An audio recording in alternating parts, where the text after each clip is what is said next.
Alright, let's hope this works.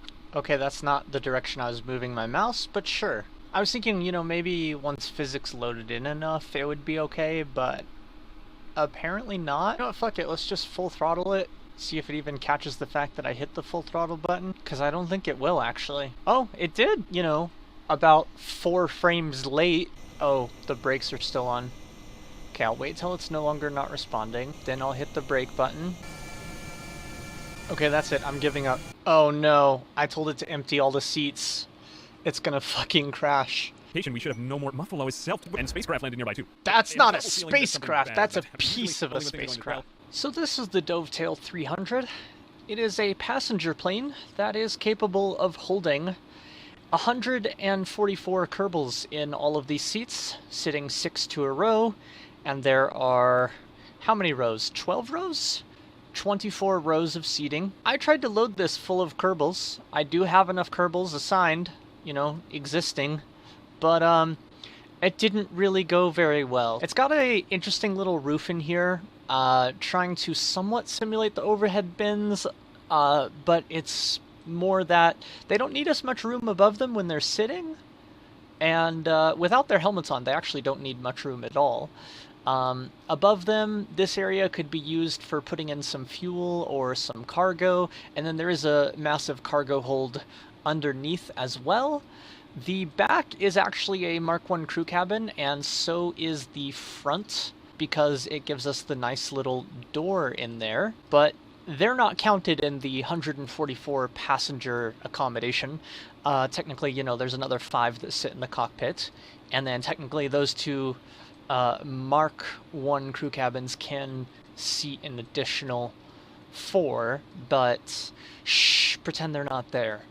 And yeah, it's just a simple design. I ended up naming it the Dovetail 300 because Dovetail was a synonym for squared, and I kind of like the idea of naming it something based on squared because it just so happened that the number of seats I put in is 12 squared, and I just thought that was funny. As for the 300, well, this is 298 parts. It actually was 300 parts when I first built it, but 2 parts were removed because they were malfunctioning anyhow.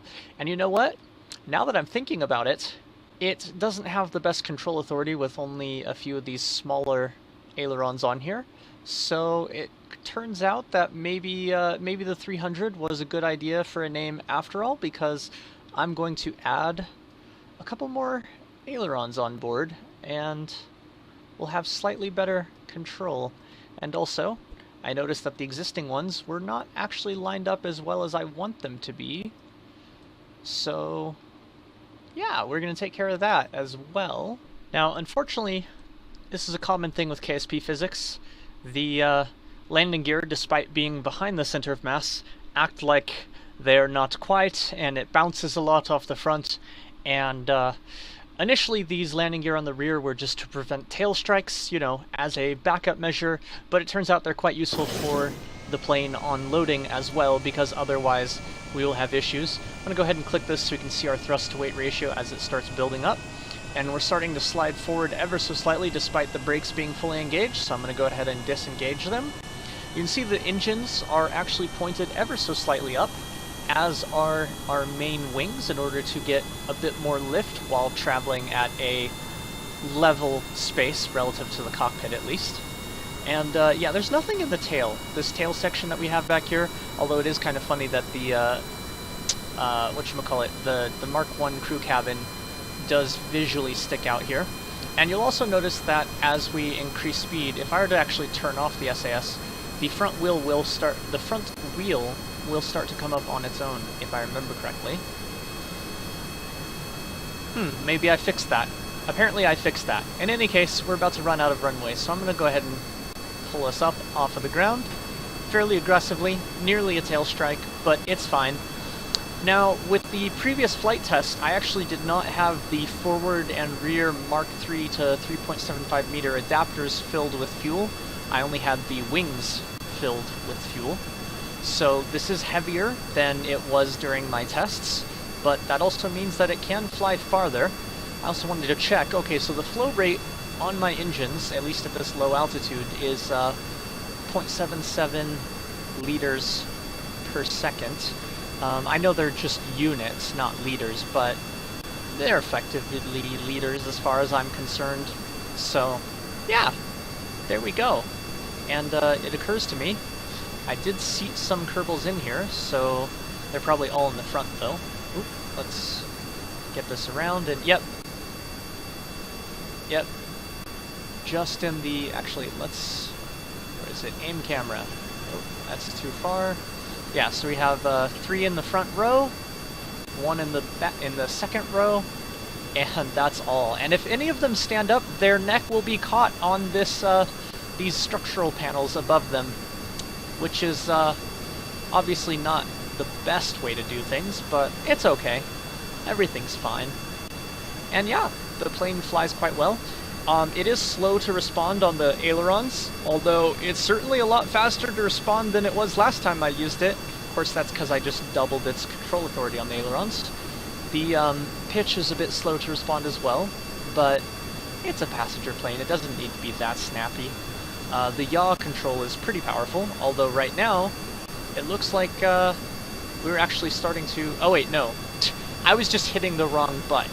I was wondering why it was yawing to the right, and I meant to be yawing to the left, but I was yawing to the right, so obviously I was just doing it to myself, which doesn't work so well. And last time I was testing it out, I went ahead and took it for a landing at, what was it, at 1/3 throttle, and this time I think I'm going to try to go for, well, about the same, to be honest, and hopefully that works out alright. Of course, I can't see my throttle, what percentage I'm at, really, from here.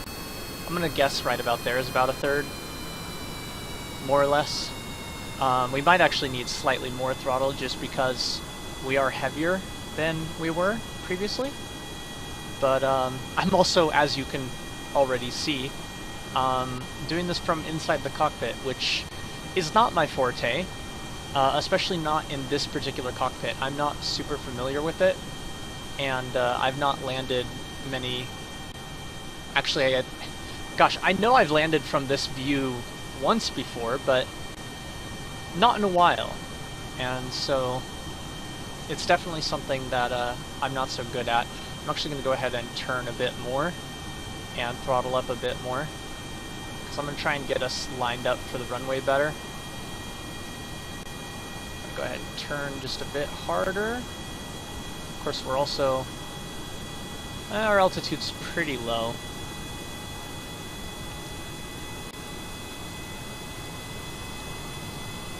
Yeah, our altitude's really low, actually.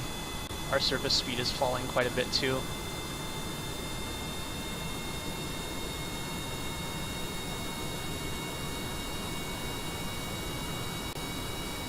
Oh, we went past the runway. Well, full throttle time, because we are not lined up right at all.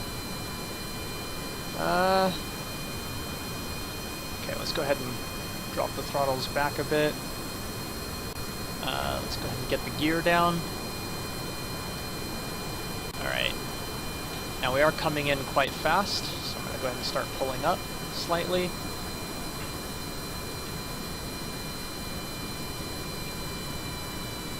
Alright. Now I don't want to land on the wings first, because that will not be good. Alright. That's going to be a rough landing. Something blew up. I don't know if we're in the air or on the ground.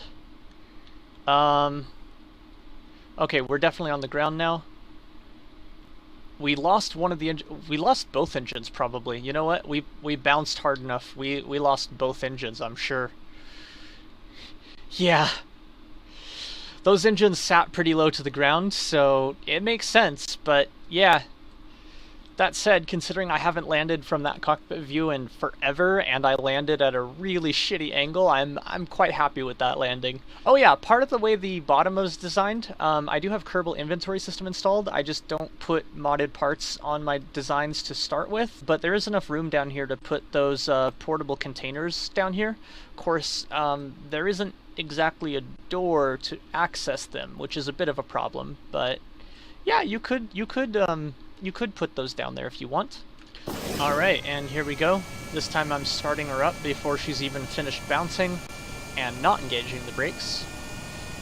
And you know what? I'm gonna go ahead and pitch up as hard as I can to demonstrate both the tail strike avoidance by having the rear landing gear there, and also to see what the minimum takeoff speed is with, what is this, 8 Kerbals on board, I believe?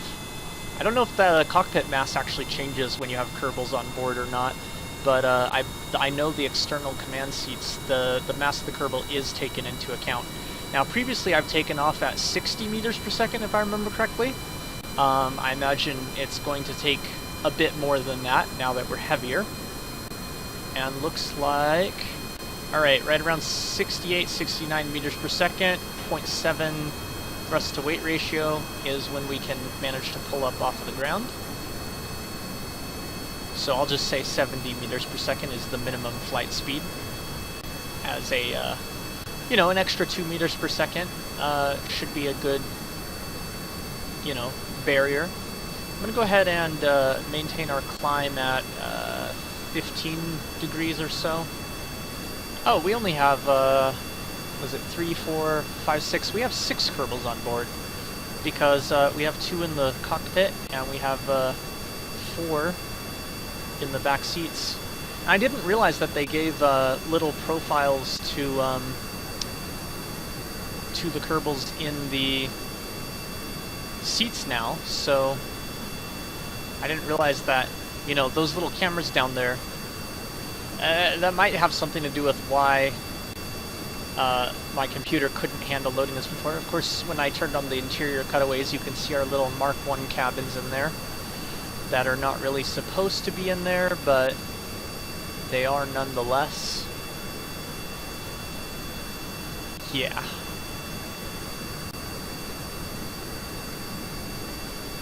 Ooh, you know what? Actually, I'm going to turn that back on for a moment so that I can see. Okay. I was trying to remember exactly how this cockpit is set up. Okay, so there's 4 seats up top, and then there's one on the bottom here, right? Hold on, let me view the camera from here.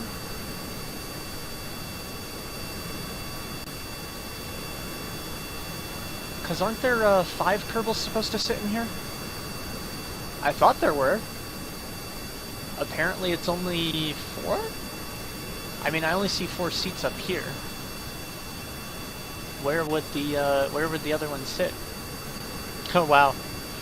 Drag spike on every single one of these things. Alright, I'm just going to make a rough assumption of 3,300 liters of fuel at 0.6 per second and 115 meters per second.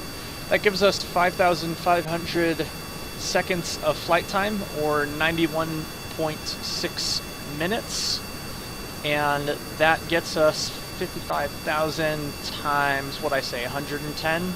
Let's say 115 meters per second. That gives us 632 kilometers. I want to say the radius of the Kerbin is 600 kilometers. I don't remember if 600 kilometers was the radius or if it was 6,000. Of course, at altitude you have to go a little bit further because you're further away from the origin of the sphere. But,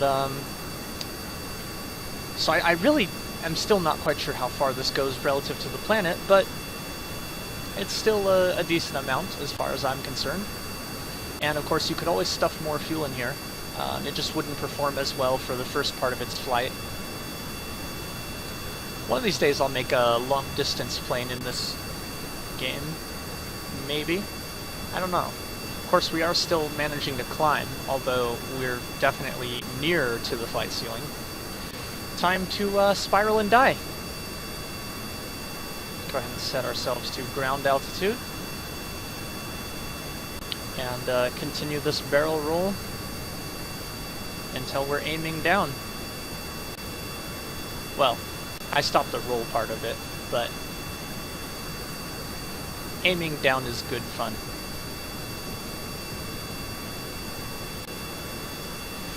Now, at what point do you think we should pull out of this? I'm thinking 1,500 maybe. Alright, let's go ahead and start pulling out of it. And actually cut engines because we might not make it otherwise. We're not going to make it. We're not going to make it at all. Would anybody like to try to survive this? Now, I clicked the EVA just before impact, and that did something interesting. How the fuck did I... What? Okay! Well, back in the SPH we are.